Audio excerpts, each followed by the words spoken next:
Why do they still show off? These people live under the harshest sanctions in the world because of Palestine, a land that none of them have ever even seen. So why do they still show off for international good state?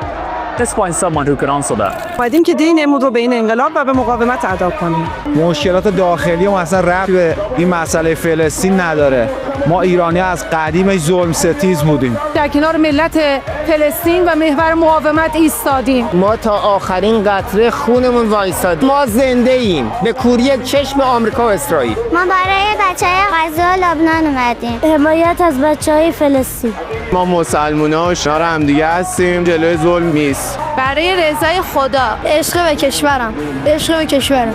عشق به کشورم. No sanctions, no pressure, nothing seems to shake these people's support for Palestine. This here is the Iranian people's message to Washington, D.C.